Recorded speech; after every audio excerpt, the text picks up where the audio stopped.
आज हम अपनी हिंदी सेकंड बुक क्षितिज भाग 2 के काव्य खंड को हमने लिया है, जिसमें पद, दोहे, सवियां, छंद ये सभी चीजें हैं। तो आज पहले जो हम पढ़ने जा रहे हैं वो है हमारा सूरदास। सूरदास जी के ने बहुत सारी कविताएं लिखी हैं, सब कुछ लिखा है। इनका सारा जो मटेरियल है इनकी 3 बुक में हुआ है, सूरसागर, सूर साहित्य और सूर लहरी। इन बुक में से इनकी सबसे ज्यादा प्रसिद्ध सूर सागर रही है। तो हम जो पद पढ़ने जा रहे हैं वो सूरदास जी के पद, ये जो हैं वो उनके सूर सागर से लिए गए हैं। यानी सूरदास जी कविताओं की बुक सूर सागर से लिए गए हैं और इनके 4 पद इसमें से हमने लिए हैं। जहाँ से ये पाठ लिया गया है वो भ्रमर गीत का पाठ है। भ्रमर गीत क्या होता है?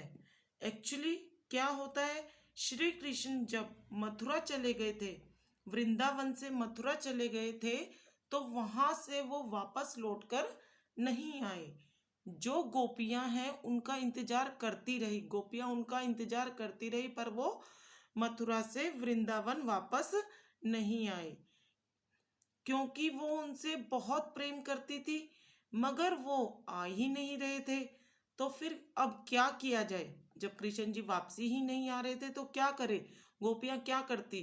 तो श्री कृष्ण ने अपने आने की बजाय, वो स्वयं तो खुद आए नहीं, उन्होंने उद्धव को संदेश देकर भेजा। उद्धव कौन था? श्री कृष्ण जी का दूत। और कहा कि अब वो गोपियां जो गोपियां हैं वो श्री कृष्ण को भूल जाएं और वो योग की तरफ जाएं, कि वो श्री कृष्ण को अब भूल जाएं और अब अपने भक्ति की ओर जाएं, यानी कि अब वो ईश्वर की तरफ ध्यान लगाएं। उन्होंने ऐसा बोला। तो जब ये सारी चीजें उद्धव जी गोपियों को बता रहे थे तो उसी समय वहां पर एक बोहरा आ जाता है। जब उद्धव जी श्री कृष्ण जी के संदेश को गोपियों को बता रहे थे तभी उसी समय वहां पर एक भंवरा आ जाता है। तो अब जो गोपियां जो है ना वो उद्धव जी को डायरेक्ट तो कुछ नहीं बोल सकती थी, क्योंकि अगर डायरेक्ट बोलेंगी तो उनकी बेइज्जती होगी, वो उद्धव की बेइज्जती थोड़ी कर सकती थी। तो उन्होंने क्या किया, गोपियों ने क्या किया कि भोरे से सारी बातें कहनी शुरू कर दी, कि उन्होंने सारी बातें जो अपनी मन की व्यथा थी वो सारी बातें भोरे को बतानी शुरू कर दी। मतलब हम इंडिकेट भोरे को कर रहे हैं पर उधर उन सब बातों को सुन रहा है। यानी हम बोल तो किसी और को इंडिकेट करके सुनाना किसी और को चाहते हैं और बोल किसी और को रहे हैं। तो जहां पर उद्धव गोपियों को संदेश दे रहे होते हैं उसी समय भोरा होता है और वहीं से भ्रमर गीत प्रारंभ होता है।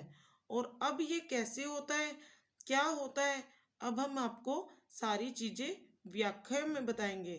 तो व्याख्या शुरू करते हैं।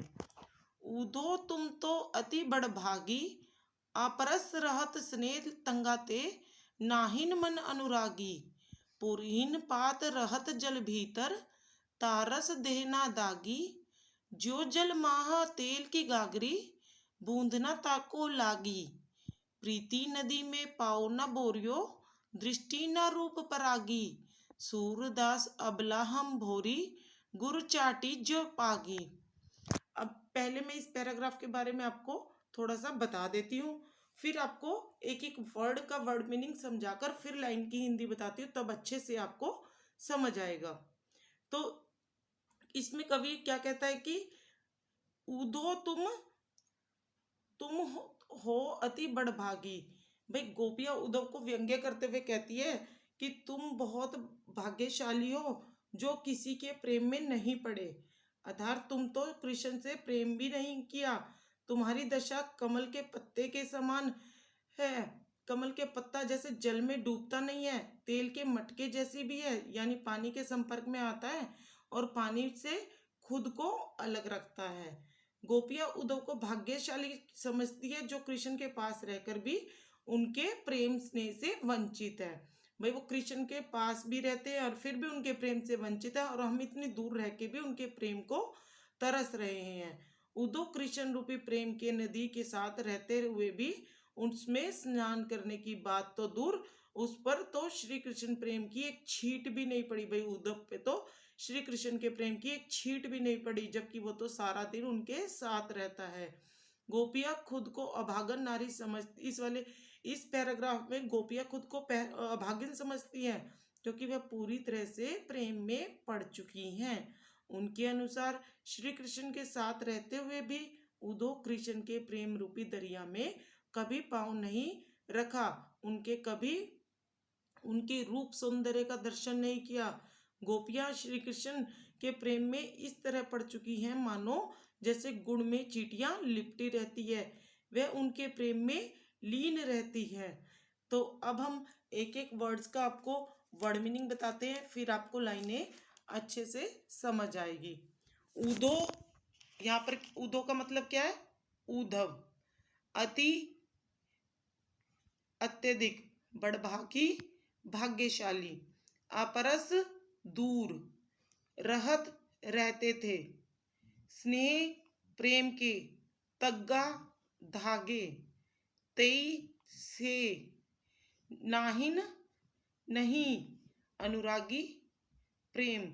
ऊदो तुम हो अते बड़भागी, अपरस रहत स्नेहता तग्गा ते, नाहिन मन अनुरागी। यानी हे उद्धव, तुम तो अत्यधिक बड़भागी मैंने भाग्यशाली हो।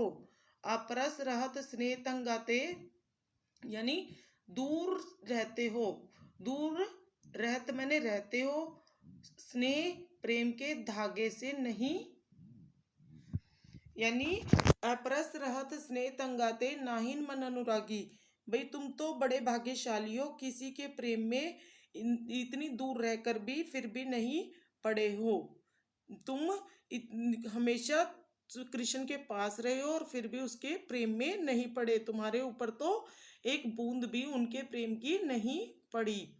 पुरीन पात रहत जल भीतर, पुरीन मतलब कमल का, पात पत्ता, देह शरीर, दागी दाग, ज्यो जैसे जिस तरह, जल पानी, महा में, गागरी मटकी, बूंद बूंद, ताको उसको उसको, लागी लगती।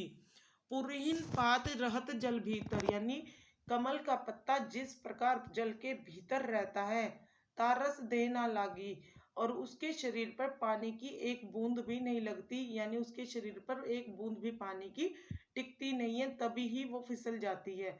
जो जल महा तेल की गागरी, भाई जिस प्रकार तेल की गागरी जल में रहती है और उसके बाहर भी तेल आ जाता है, मिट्टी की गागरी में तेल रिसकर बाहर भी आ जाता है, और फिर उसके ऊपर बूंद पानी की बूंद भी नहीं टिकती है।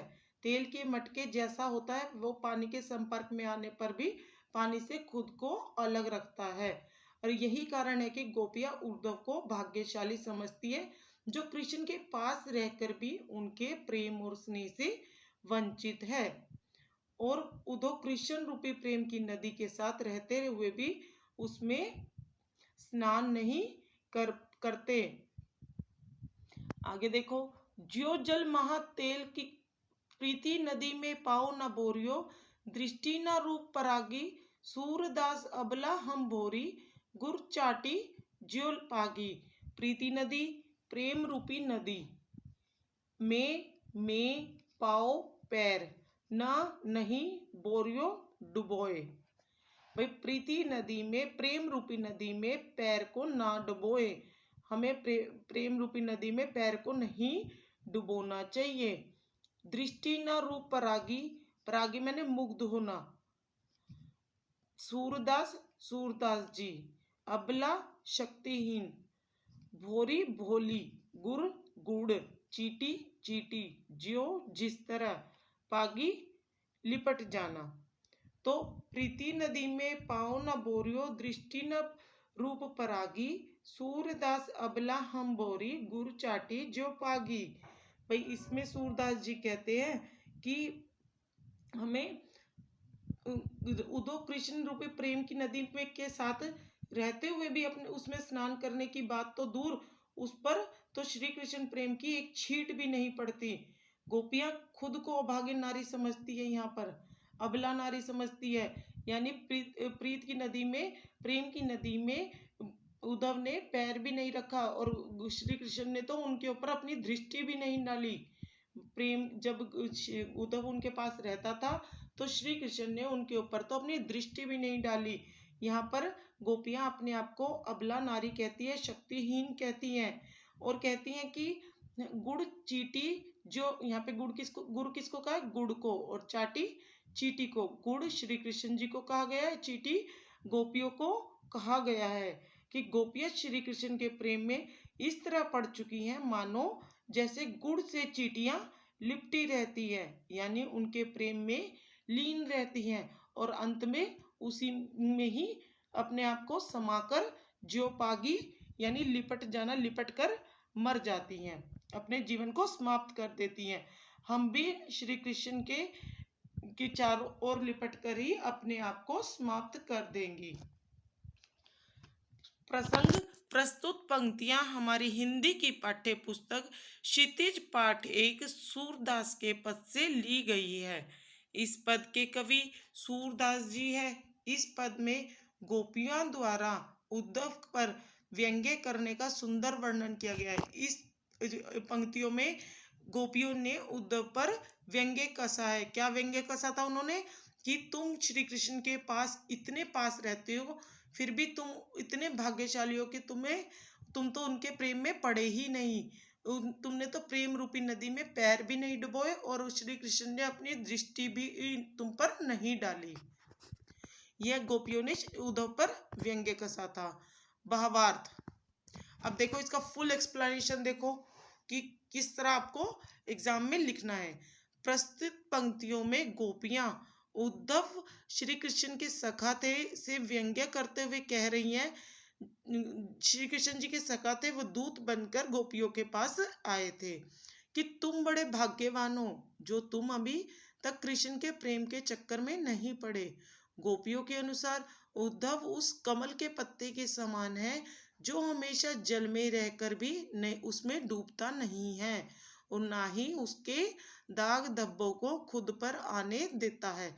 भाई कमल का पत्ता उसके जल में रहकर भी, आप देखना कभी भी कमल का पत्ता जब जल में होता है तो उस पर पानी की बूंद टिकती नहीं है, तभी फिसलकर नीचे चली जाती है और उस पर दाग तक भी नहीं लगता पानी का। गोपियों ने फिर उद्धव की तुलना किसी तेल के मटके से की है। यहाँ पर गोपियां जो हैं ये कमल के पत्ते का, तेल का उदाहरण दे देकर उद्धव को बता रही हैं कि जिस तरह कमल के पत्ते पर जल का निशान नहीं पड़ता, उसी तरह तुम्हारे बातों का हम पर कोई प्रभाव नहीं पड़ेगा। हम तो श्री कृष्ण से प्रेम करते ही हैं, तो हम इस योग की तरफ नहीं जाएंगे। गोपियां फिर उद्धव की तुलना किससे करती है? तेल के मटके से करती है। निरंतर जल में रहकर भी उस जल से खुद को अलग रखता है। भाई जिस तरह उद्धव को क्या कहती है, जैसे तुम उनके पास रहते हो और उनके प्रेम से विहीन हो, और उसी तरह तेल का मटका भी जल में रहने के बाद भी जल से विहीन ही रहता है। यही कारण है कि गोपियां उद्धव को भाग्यशाली समझती है, जबकि वे खुद को अभागिन अबला नारी समझती हैं, क्योंकि वह बुरी तरह कृष्ण के प्रेम में पड़ चुकी हैं। उनके अनुसार श्री कृष्ण के साथ रहते हुए भी उद्धव ने कृष्ण के प्रेम रूपी दरिया में कभी पाँव नहीं रखा। भाई उद्धव ने श्री कृष्ण के प्रेम रूपी दरिया में कभी पाँव नहीं रखा था और ना ही उनके रूप सौंदर्य के कभी दर्शन किए थे और ना ही कृष्ण जी ने अपनी दृष्टि डाली थी। जबकि गोपियां कृष्ण के प्रेम में इस तरह पड़ चुकी है मानो जैसे गुड़ में चींटियां लिपटी रहती हैं। इसमें क्या क्या विशेषताएं हैं इस पैराग्राफ में? ज्यो जल महा तेल की गागरी, गुरु चाटी ज्यो पागी में उत्प्रेक्षा अलंकार है। ब्रज भाषा का प्रयोग किया गया है। पुर इन पात में अनुप्रास अलंकार है। पापा की अनुवृत्ति हुई है तो अनुप्रास अलंकार है। प्रीति नदी में पाँव न बोरियो, दृष्टि न रूप परागी में रूपक अलंकार है। भाई यहाँ पे प्रीति नदी को कृष्ण जी के प्रेम से कंपेयर किया है। इसमें वियोग श्रृंगार रस है। इसमें वियोग क्या है? श्रृंगार रस। नंबर 2, मन की मन ही माज रही, कहिए जाई कौन पे उधो, नाही परत कहीं अवधि आधार, आस जीवन की तन मन बिथा सही, अब इन जोग संदेशिन सुनी सुनी बिरहिन बिरह दही, चाहती होती गुहारी जीती ते उतते धार बही, सूरदास अब धीर धरिए क्यों मर जाता ना लही। अब पहले एक बार इस पैराग्राफ के अंदर देखिए क्या चीज है, फिर मैं आपको वर्ड टू वर्ड बताती हूँ। गोपियां उद्धव को अपनी पीड़ा महसूस करती हुई बताती है। इस पैराग्राफ में गोपियां क्या बताती है उद्धव को? जो उनको पीड़ा महसूस हो रही है कि श्री कृष्ण गोकुल से ठीक हो गए, तो उनके मन की बात मन में ही रह गए। वे इस आशा में अपने तन मन की पीड़ा को सह रही थी कि कृष्ण वापस आएंगे। भाई जब कृष्ण जी वहां से वृंदावन से मथुरा चले गए थे, तो उनको लगा कि कृष्ण जी वापस आएंगे, पर उनकी मन की पीड़ा तो मन में ही रह गई थी। कृष्ण जी वापस नहीं आए, तो हमारे सारे दुख दूर हो जाएंगे। जब कृष्ण जी वापस आते तो हमारे दुख दूर हो जाएंगे, हम अपने मन की पीड़ा कृष्ण जी को बताएंगे। गोपियां इस प्रकार सोच रही थी। वे अपने प्रेम को श्री कृष्ण के दृष्टिकोण और श्री कृष्ण के प्रेम की मांग करेंगे। भाई वो अपने प्रेम की श्री कृष्ण से ही मांग करते, किसी और से थोड़ी करेंगे वो।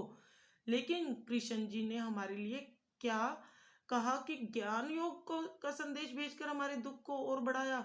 भाई श्री कृष्ण जी ने उद्धव को भेजकर योग ज्ञान का संदेश भेजकर हमारे दुख को और बढ़ा दिया है। जब उन्हें पता चला कि श्री कृष्ण जी वापस नहीं आ रहे, तो इस संदेश से प्रभावित होकर गोपियों को चकनाचूर कर दिया। भाई जब उन्हें उद्धव ने ये संदेश दिया ना कि भाई श्री कृष्ण जी अब वापसी नहीं आएंगे, तुम योग के रास्ते पर चलो, प्रेम को छोड़ दो, तो उनको गोपियों का दिल जो है चकनाचूर हो गया। उनको बड़ा दुख हो रहा था कि उनको ये संदेश कृष्ण जी ने भेजा है। उनके जन्म की महिमा बढ़ गई और उन्हें श्री कृष्ण के रूप में निहारने का अवसर अब नहीं मिला। भाई अब वो श्री कृष्ण को नहीं निहार सकती। ऐसा अनोखा हो रहा है कि अब हमें हमेशा के लिए श्री कृष्ण से बिछड़ गई, कि वो ऐसे इस तरह सोचते रहे कि हम हमेशा के लिए श्री कृष्ण से बिछड़ गए। हमारे साथ धोखा हुआ है, उन्होंने प्रतिबंध का उल्लंघन किया। क्योंकि लोग प्रतिबंध लगाते हैं तो कहते हैं कि प्यार के बदले प्यार ही। भाई इस पैराग्राफ में ये कहना चाहती हैं गोपियां कि उद्धव ने जब योग संदेश उनको सुनाया कृष्ण जी का, तो उन्होंने किस तरह अपने विरह को, अपने मन की व्यथा को प्रकट किया। मन की मन ही माज रही, माज मतलब में, कहिए कहे, जाई जाकर, कौन किसे। भाई मन में कहे को जाकर किसके सामने कहे। उदो नहीं परत कहीं, उदो हे उदव, नहीं नाही नहीं परत दूसरे से कही जाती। यानी हे उद्धव, किसी पराये से अपने मन की बात नहीं कही जाती। अवधि आधार आस आवन की, भाई अवधि समय, आधार आधार, आस आशा, आवन आने की भाई आने की उनके आधार, उनके आने की आस जो थी उनके मन में वो बनी हुई थी। तन मन बिथा सही, भाई तन मन शरीर, बिथा पीड़ा, सही सहन करना। भाई हम अपने मन की, तन की, शरीर की और मन की पीड़ा को सहन कर रहे थे। अब इन जोग संदेशी, जोग माने योग, संदेशनी संदेश, सुनी सुनी सुन सुनकर, बिरहनी बिछड़ने वाली गोपियां, विरह बिछड़ना दही जल रही हैं। चहती होती गुहारिन जीती ही, चहती मैंने चाहती, होती थी, गुहारी गुहार लगाना, जीती ही जहां, ते से उत वहां, ते से धार, योग की धार, बही बहने लगी, धीर धैर्य, धरी रखे, क्यों कैसे, मर्यादा मर्यादा, न ना लही रही। भाई इस पैराग्राफ में लेखक ने भाई सूरदास जी किस तरह बता रहे हैं कि गोपियां किस प्रकार कट्टरपंथियों की तरह उद्धव के को व्यंग्य कसने लगी। इन कट्टरपंथियों में गोपियों का कहना है कि पहले मैं आपको इनके बारे में इसके अंदर क्या है वो बताती हूँ। हमारे मन ही मन माज पड़ी रही कही जाई कौन पे।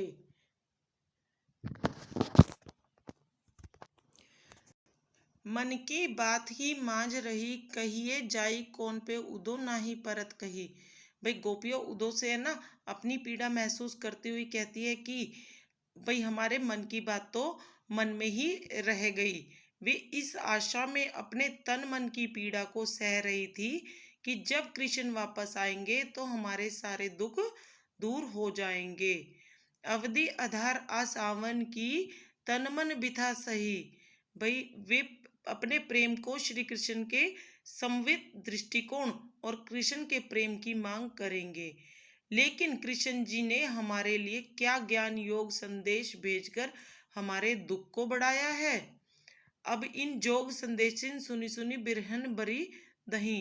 भाई ज्ञान का संदेश योग का संदेश भेजकर हमारे दुख को बढ़ाया है। जब उन्हें पता चला कि श्री कृष्ण जी वापस नहीं आए तो इस संदेश से प्रभावित होकर गोपियों को चकनाचूर कर दिया। भाई उन्हें पता चला ना कि अब वो नहीं आएंगे, उनकी तन बद की व्यथा भी जो सहन करने की शक्ति थी वो भी दूर हो गई है। उन्हें पता चला कि अब श्री कृष्ण जी वापसी नहीं आएंगे तो उनका मन चकनाचूर हो गया है। उनके जन्म की महिमा बढ़ गई और उन्हें श्री कृष्ण के रूप निहारने का अवसर अब नहीं मिलेगा। चाहती होती गुहारिन जिते ते उत ते धार भई सूरदास अब धीर धरिए क्यों मर जाता ना लही। भाई ऐसा अनोखा हो रहा है कि वह अब हमेशा के लिए श्री कृष्ण से बिछड़ गई। इसी वजह से गोपियां वियोग में कह रही हैं कि श्री कृष्ण ने हमारे साथ धोखा किया है। भाई श्री कृष्ण ने हमारे साथ धोखा किया है। उन्होंने प्रतिबंध का उल्लंघन किया है। उन्होंने प्रतिबंध का उल्लंघन किया है क्योंकि लोग प्रतिबंध लगाते तो हैं कि प्यार के बदले प्यार ही। भाई उन्होंने प्रतिबंध का में तो सूरदास जी कहते हैं कि किस तरह इस पैराग्राफ में किस तरह गोपियों के मन की बात मन में ही रह गई। वे कृष्ण से बहुत कुछ कहना चाहते थे पर वे अब नहीं कह पाएंगे क्योंकि श्री कृष्ण जी तो वापसी आ ही नहीं रहे। पर वो उद्धव को भी अपना संदेश नहीं सुना सकती। पराये आदमी के सामने अपने प्रेम को कैसे व्यक्त कर दे क्योंकि वो तो उसके प्रेम को समझ नहीं सकता श्री कृष्ण के प्रति। इसलिए वो अपना श्री कृष्ण को ही अपने प्रेम की का संदेश देना चाहती थी, किसी और को कहकर संदेश नहीं भेज सकती थी। वे कहती है कि इतने समय से कृष्ण के लौट कर आने की आशा को हम आधार मानकर तन मन हर प्रकार से विरह की ये व्यथा सह रही थी और ये सोचकर कि वे आएंगे और हमारे सारे दुख दूर हो जाएंगे। परंतु श्री कृष्ण हमारे लिए क्या भेज रहे हैं? योग संदेश भेज रहे हैं जिससे हमारा मन और भी ज्यादा दुखी हो गया। हम विरह की आग की और भी जलने लगे। विरह की आग हमें और भी ज्यादा जलाने लगी। ऐसे समय में कोई अपने रक्षक को पुकारता है परंतु हमारे जो रक्षक है वो तो हमारे साथ है ही नहीं। आज हमारे दुख का स्वयं कारण बने हुए, हमारे रक्षक ही हमारे दुख का कारण बने हुए हैं। तो अब यहाँ पर गोपियां बहुत ज्यादा दुखी हो रही हैं। उद्धव कहते हैं कि अब हम धीरज क्यों धरे। भाई गोपियां जो उद्धव को कहते हैं कि अब क्यों धीरज रखें, हम कैसे रखें, हम धीरज को कैसे रखें जब हमारी आशा का एकमात्र तिनका भी डूब गया। हमें एक छोटी सी आशा थी कि भी कृष्ण जी वापसी आएंगे, मथुरा से वृंदावन वापसी आएंगे। प्रेम की मर्यादा है कि प्रेम के बदले प्रेम ही दिया जाए, पर श्री कृष्ण ने हमारे साथ छल किया। जब प्रेम की मर्यादा प्रेम के बदले प्रेम दिया जाए होता है तो श्री कृष्ण ने हमारे साथ छल क्यों किया, उन्होंने मर्यादा का उल्लंघन क्यों किया। ये सारी चीजें गोपियां उद्धव से पूछती हैं। प्रसंग प्रस्तुत पंक्तियां हमारी हिंदी की पाठ्य पुस्तक क्षितिज भाग 1 सूरदास के पद से ली गई हैं। इस पद के कवि सूरदास जी हैं। इस पद में श्री कृष्ण के गोकुल छोड़ चले जाने के बाद गोपियों को मनोदशा का वर्णन किया गया है। अब इसमें पेपर में किस तरह खुलकर लिखना है वो मैं आपको बताती हूँ। पहले हमने एक एक लाइन की हिंदी की, अब मैं खुल के आपको एक्सप्लेन करती हूँ और ये रिटन मटेरियल के साथ। गोपियाँ उद्धव से अपनी पीड़ा बताते हुए कह रही है कि श्री कृष्ण के गोकुल छोड़कर चले जाने के उपरांत उनके मन में स्थित कृष्ण के प्रति प्रेम भावना मन में ही रह गई है।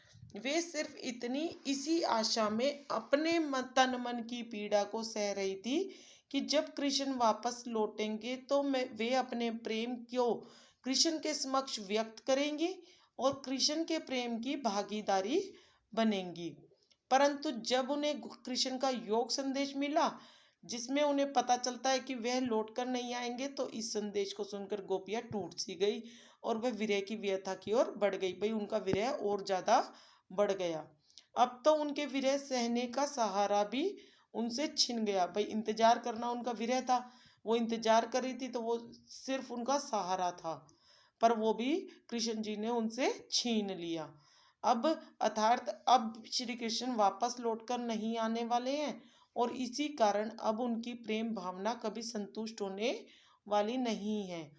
उन्हें कृष्ण के रूप सौंदर्य को दोबारा निहारने का मौका अब नहीं मिलेगा। उन्हें ऐसा प्रतीत हो रहा है कि अब वह हमेशा के लिए कृष्ण से बिछड़ चुकी हैं और किस कारणवश गोपियों के अंदर जो धैर्य बसा हुआ था अब वह टूट चुका है। इसी वजह से गोपियां वियोग में कह रही है कि श्री कृष्ण ने सारी लोक मर्यादाओं का उल्लंघन किया है, उन्होंने हमें धोखा दिया है।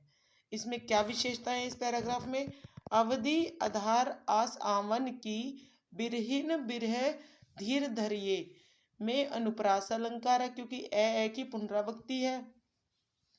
संदेश सुनी सुनी में पुनरुक्ति प्रकाश अलंकार है, क्योंकि यहाँ पे सुनी सुनी के अलग अलग अर्थ है।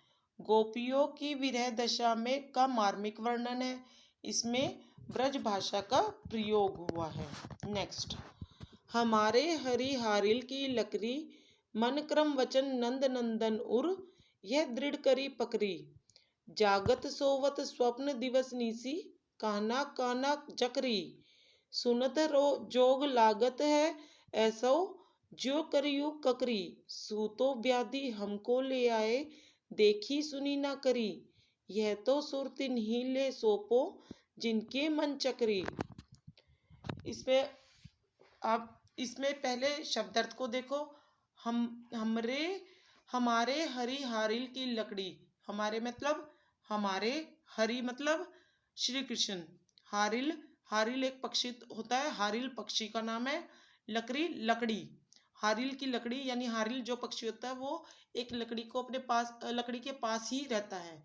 मन मन क्रम मैंने कर्म, वचन वचन, नंद नंदन यानी नंद का पुत्र श्री कृष्ण, उर हृदय दृढ़ मजबूती से, करी हाथों में पकड़ी पकड़ा हुआ, जागत जागते हुए, सोवत सोते हुए, स्वप्न स्वप्ने के में, दिवस दिन में, निसी रात में, कान्हा कान्हा श्री कृष्ण जकरी जपती रहती हैं। सुनत सुनकर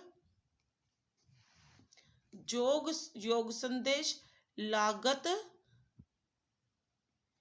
लगता है ऐसा ज्यो जैसे करू करू कुही ककड़ी ककड़ी सु वह तऊ ते व्याधि रोग हमको हमारे लिए तऊ ले आए आए देखी देखा सुनी सुना ना ना करी किया मह यह तऊ तो सूरदास जी तिन्हीं उन्हें ले लेकर सौंपो सौंप दे जिनके जिनके मन मन चक्री चंचल। भाई जिनके मन चंचल है ना उन्हीं को जाके सौंप दे। प्रसंग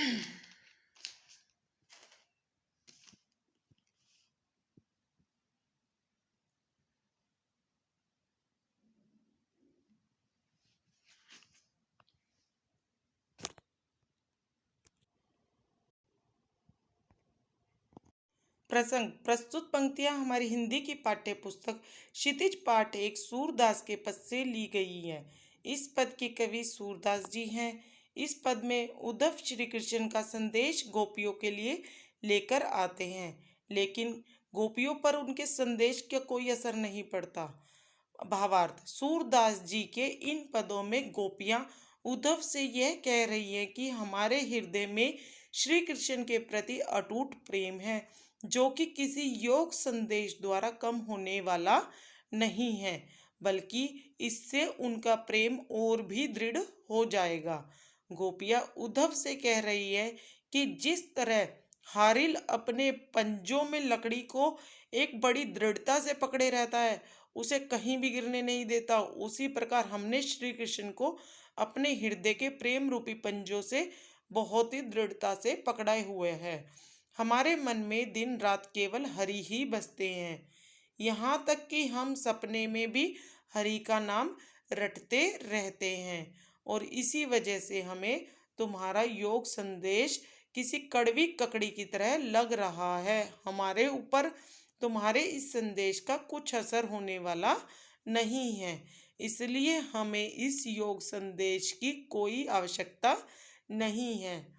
फिर आगे गोपियां कहती है कि तुम यह संदेश उन्हें सुनाओ जिनका मन पूरी तरह से कृष्ण की भक्ति में डूबा नहीं। शायद वे यह संदेश सुनकर विचलित हो जाए, पर हमारे ऊपर तुम्हारे इस संदेश का कोई असर नहीं पड़ने वाला। इसमें क्या विशेषताएं हैं? जिनके मन चक्री में मानवीकरण अलंकार है, नंद नंदन हमारे हरिहारिल में अनुप्रास अलंकार है, इसमें ब्रज भाषा का प्रयोग किया गया है। जो करुई ककरी में उत्प्रेक्षा अलंकार है, काना काना जकरी में पुनरुक्ति प्रकाश अलंकार है, इसमें वियोग श्रृंगार रस है। नंबर 4, हरि है राजनीति पड़ी आए, समझी बात कहत मधुकर के समाचार सब पाए।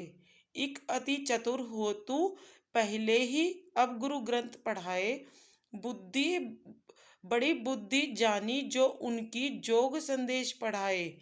उदो भले लोग आगे के पर हित डोलत धाये, अब अपने मन फेर पाइये, चलत जू हुते चुराए। ते क्यों अनिति करे आपनु, जे और अनिति छुड़ाए। राज धर्म तो यह सुर, जो प्रजा ना जाई सताए। चलो वर्ड मीनिंग देखते हैं पहले इनके। हरि इक एक, हरि श्री कृष्ण, राजनीति अति अत्यधिक, चतुर चतुर, हुते थे, पहले पहले, ही एक, पढ़ाए पढ़ लिया, जानी अनुमान, योग संदेश योग का संदेश, पढ़ाए पढ़ने के लिए। उदो उद्धव, भले लोग यानी अच्छे लोग।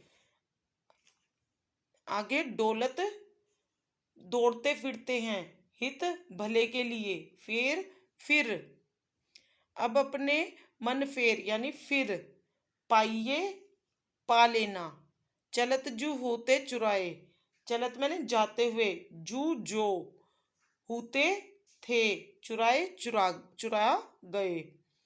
ते क्यों अनिति करे, ते मैंने वे, क्यों क्यों, अनिति अन्याय, करे कर रहे हैं। जे और अनिति छुड़ाए, आपुन हमारे, जे और अनिति छुड़ाए, जे जो और दूसरों को अनिति अन्याय छुड़ाए छुड़वाते हैं। राज धर्म तो यह सुर, राज राजा का, धर्म धर्म, तो यह होता है सुर सूरदास जी। जो प्रजा ना जाई सताए, यानी जो प्रजा न नहीं, जाई जाए, सताए सताया।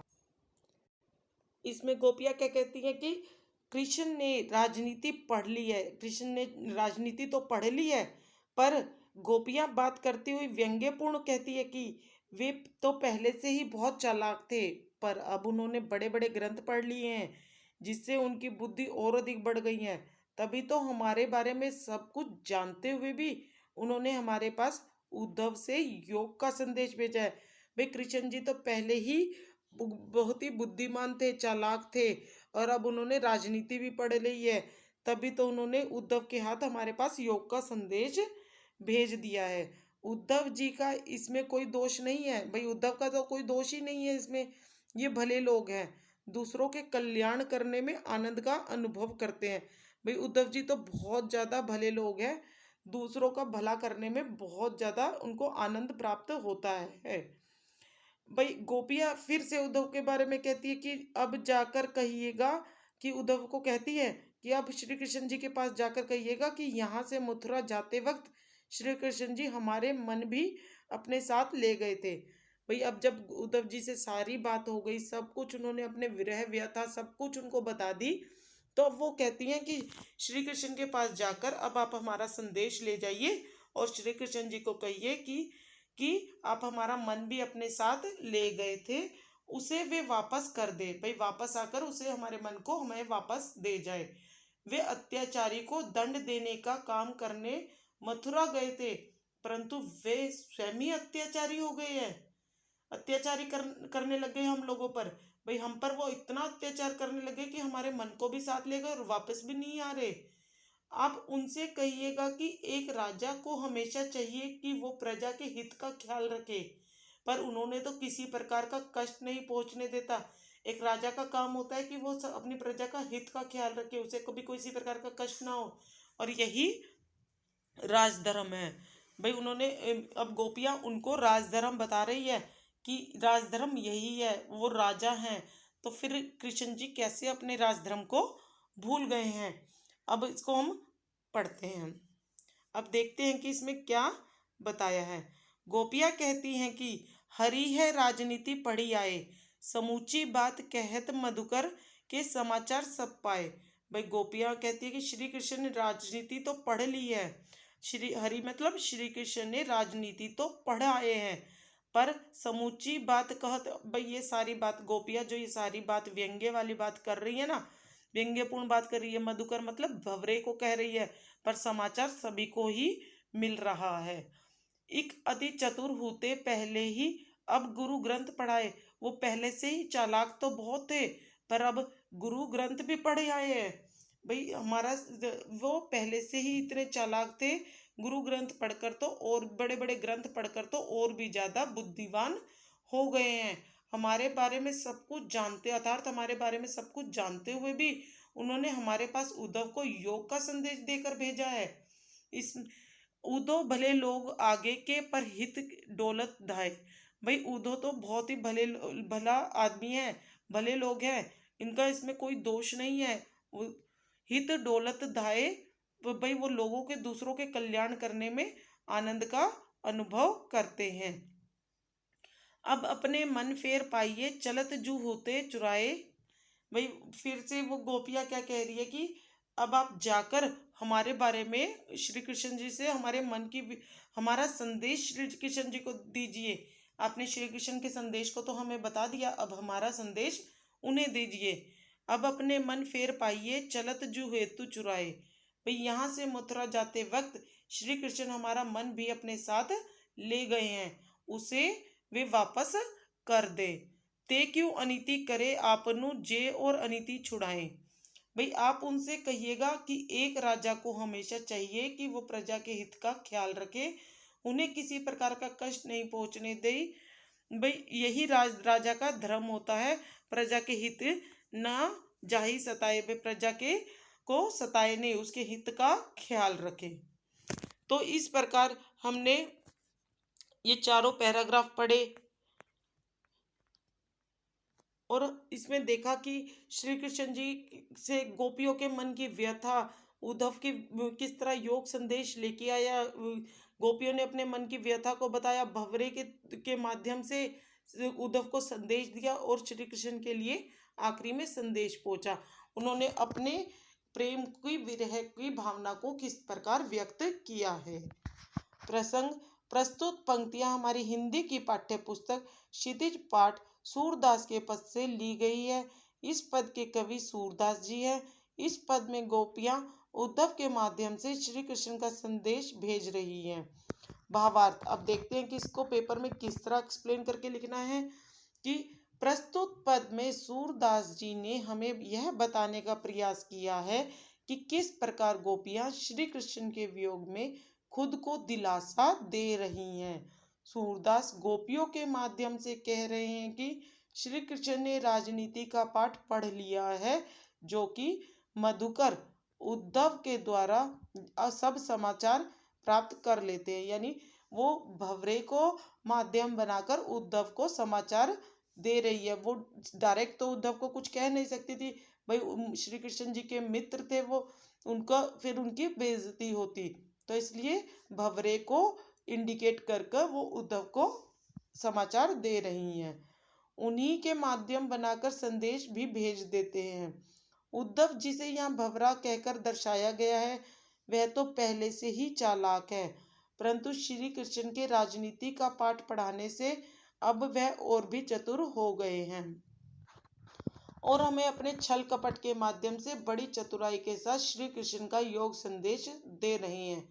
भाई उद्धव तो पहले ही चालाक थे और राजनीति श्री कृष्ण ने उन्हें राजनीति का पाठ पढ़ा दिया है, तो और भी ज्यादा चालाक हो गए हैं और हमें योग का संदेश देकर बहला फुसलाकर छल कपट के माध्यम से चतुराई के साथ हमारी बुद्धि को फेर रहे हैं।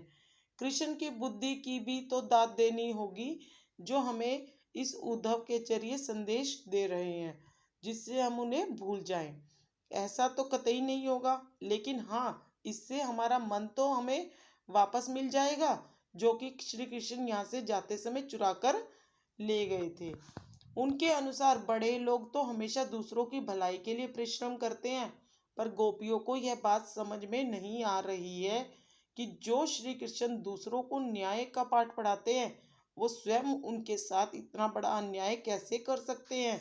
उनके अनुसार किसी भी राजा का परम कर्तव्य यही होता है कि वह अपनी प्रजा के सुख दुख का ख्याल रखे, परंतु यहाँ तो श्री कृष्ण स्वयं ही उन्हें दुख दे रहे हैं। उन्हें अपना कर्तव्य निभाना चाहिए और गोपियों के समक्ष प्रस्तुत होकर उन्हें दर्शन देने चाहिए, जिससे उनके हृदय में हो रही विरह की पीड़ा शांत हो जाए। तो इस प्रकार यहाँ पर गोपियों ने उद्धव का बताया कि किस तरह वो चालाक था और कृष्ण जी के राजनीति के पाठ पढ़ाने के बाद और भी चालाक हो गया। किस तरह वो उन्हें गोपियों को बहला फुसलाकर छल कपट के माध्यम से योग का संदेश दे रहा था, पर गोपियों ने भंवरे को माध्यम बनाकर उन्हें सब समाचार बता दिया कि अब श्री कृष्ण के पास जाइए और हमारा मन वापस लेकर आइए, जो वो यहाँ से जाते टाइम लेके गए थे। और उन्हें बताया कि एक राजा के कर्तव्य को भी बताया कि राजा का कर्तव्य अपनी प्रजा के हित का ख्याल रखना होता है। विशेषताएं बड़ी बुद्धि समाचार सब अब अपने गुरु ग्रंथ में अनुप्रास अलंकार है। इसमें ब्रज भाषा का प्रयोग किया गया है। इसमें वियोग श्रृंगार। तो इस तरीके से हमारी सूरदास के पद की व्याख्या समाप्त होती है। और तो अब आपको समझ में आ गया होगा कि इस पद में हमने क्या चीज देखी, हमारा पद क्या था। श्री कृष्ण जी जब मथुरा चले जाते हैं तो किस तरीके से उनको तकलीफ होती है, गोपियों को वो किस तरीके से सारी चीजों को व्यवस्थित करती हैं और चाह रही हैं कि वो वापस आ जाए, यानी श्री कृष्ण जी वृंदावन से में वापस आ जाए, उनको हमारा प्यार वापस ले आए। लेकिन एंड में क्या होता है कि वो वापस नहीं आते, वो राह ताकती रहती है। गोपियां और उद्धव को भेजते रहे कि योग संदेश लेकर भेजते हैं। वो उद्धव को गोपियों के पास योग संदेश लेकर भेजते हैं, लेकिन जब उद्धव योग संदेश लेकर आते हैं तो उन्हें बहुत तकलीफ होती है, गोपियों के मन को बहुत ठेस लगती है। तो अब यह सब कुछ सुनकर आपको लग रहा होगा कि कविता तो समाप्त हो गई है, तो जी नहीं, इस कविता के important questions, MCQs questions, exercise questions, ये सारी चीज़ें आप जब तक नहीं कर पढ़ लेते तब तक यह नहीं मानना कि हमने कविता सीख ली है। और इतना ही नहीं, आपने सिर्फ और सिर्फ व्याख्या को सुना है। आपको सारी चीज़ें हमारी नागिन बेस्ट डिजिटल चैनल पर मिलेगी। और इतना ही नहीं, और बाकी चैप्टर्स और सब्जेक्ट से रिलेटेड मटेरियल भी इसी चैनल पर मिलेंगे। और अब आपको आपको होगा एक छोटा सा टेस्ट। अब आपका हम एक छोटा सा टेस्ट लेंगे, उसमें हम देखेंगे कि आपने चैप्टर को कितना सुना और समझा है।